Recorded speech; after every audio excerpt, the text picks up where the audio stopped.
Assalamualaikum warahmatullahi wabarakatuh, Ustaz. Waalaikumsalam warahmatullahi wabarakatuh. Saya seorang ibu yang akan menikahkan anak. Saya bingung, Ustaz, sebab suami saya sudah menjadi murtad. Wali untuk anak saya siapa? Sedangkan saya tidak punya anak laki-laki dan saudara laki-laki. Saya hanya punya misan laki-laki keponakan dari ibu. Apa bisa walinya nanti ke misan saya, Ustaz? Mohon jawabannya, Ustaz. Jazakallah khair. Amin wa iyyakum. Para sahabat Anida TV, kaum muslimin rahimani wa rahimakumullah, di mana saja berada. Sebelumnya kita saling mendoakan terlebih dahulu untuk keselamatan kita, untuk keselamatan seluruh kaum muslimin. Pada beberapa hari yang lalu, guru kita sekaligus beliau sebagai pengawas Yayasan Hidayatul Fitrah telah meninggal dunia, rahimahullah, yaitu Ustaz Husnul Yakin. Kemudian sekarang ini juga banyak para asatidz dan kaum muslimin yang lainnya yang sedang diuji dengan sakit virus corona ini. Semoga Allah menyembuhkan semuanya. Amin. Dan menjaga kita semuanya. Amin ya rabbal alamin.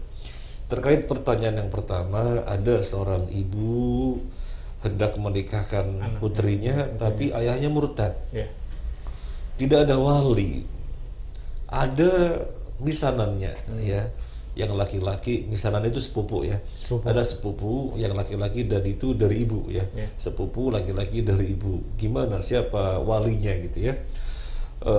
Bismillah, alhamdulillah, wassalatu wassalamu ala rasulillah wa ala alihi wa ashabihi wa mawala wa ba'd.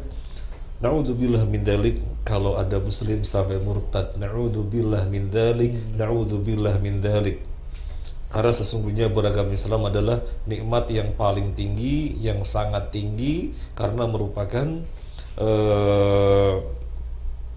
tiket bahasa kita, tiket untuk masuk ke surga yang kita harus mempertahankannya sampai mati.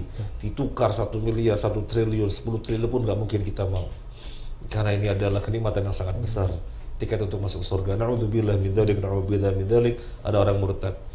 Tetapi ketika itu yang terjadi, sekarang berbicara tentang istrinya akan menikahkan putrinya, siapa walinya? Ayah yang murtad tidak bisa menjadi wali. Karena syarat menjadi wali adalah Islam. Kemudian berakal alias tidak gila. Kemudian baligh alias baligh, ya, sudah baligh maksudnya, ya. Jadi bukan anak kecil, tapi sudah baligh, sudah dicatat amalannya. Sudah taswib, misalnya. Sudah? Terkena beban taswib, ya. Ya, sudah kena beban syariat. Ya, sudah kena beban syariat. Kemudian syarat yang berikutnya adalah merdeka, bukan budak, ya. Dan syarat yang berikutnya adalah adil. Adilnya artinya orang yang taat menjalankan agama. Jadi bukan orang yang fasik, ya, apalagi meninggalkan sholat. Nah, itu syaratnya. Maka ayahnya dalam hal ini nggak bisa jadi wali. Terus walinya siapa?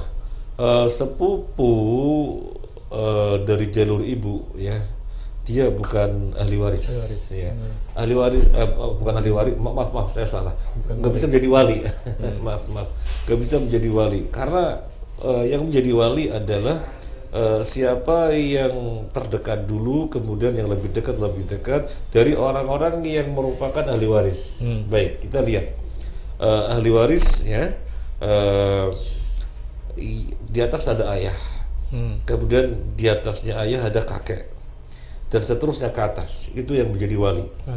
Kalau misalnya ayah, kakek, dan seterusnya ke atas nggak ada untuk menjadi wali, maka yang ke bawah itu ada anak, cucu, saudara. Enggak, anak cucu, ya? Cicit, dan seterusnya ke bawah. Kalau misalnya nggak ada, maka yang ke samping, kakak atau adik laki-laki yang kandung, kakak atau adik laki-laki seayah. Kemudian keturunannya kakak atau adik laki-laki kandung tadi, atau kakak atau adik laki-laki yang seayah keturunannya.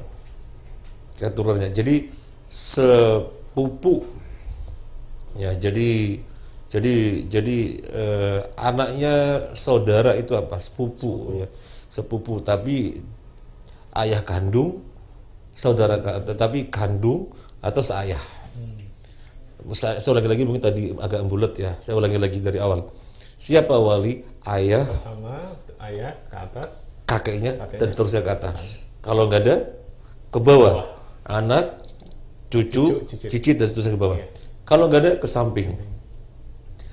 Kakak laki atau adik laki sekandung. Kandung itu seayah seibu ya. Kalau nggak ada, kakak laki atau adik laki seayah.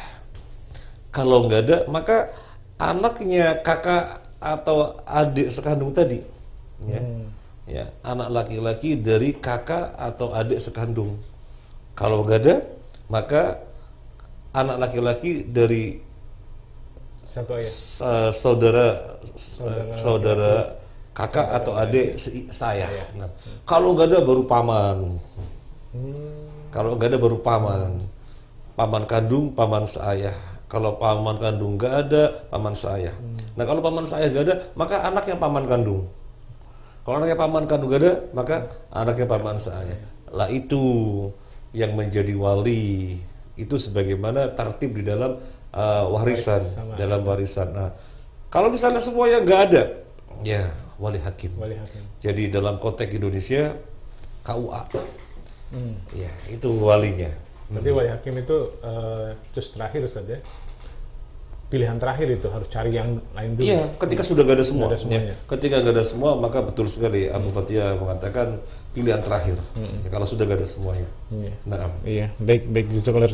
So, tadi selain apa? Selain yang tidak menjadi boleh wali, yang nggak boleh menjadi wali, selain murtad juga tadi kadang nggak sholat gitu saja. Oh ya, tarikus sholat. Orang yang meninggalkan sholat tidak boleh menjadi wali. Lu kan muslim, ya.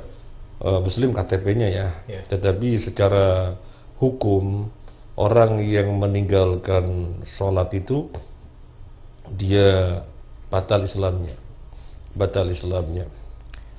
Memang ada pembahasan memang. Ada yang mengatakan asal meninggalkan sholat sudah langsung batal Islamnya.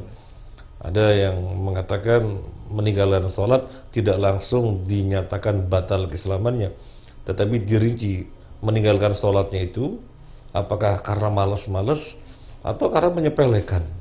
Kalau menyepelekan itu yang membatalkan keislaman. Tapi kalau karena malas-malas, suatu ketika tidak sholat karena malas, tapi dia orang yang sholat, tapi suatu ketika kemudian malas lagi, jadi malas tapi hati masih meyakini wajibnya, bukan orang yang mengabaikan. Semacam itu belum. Allah alam, terlepas dari perbedaan pendapat ulama, apakah ketika membatalkan sholat langsung dinyatakan batal Islamnya secara hukum atau belum, tetapi melihat perinciannya. Allah alam, yang jelas tarikus sholat tidak menjadi wali. Baik itu kalau Ustaz.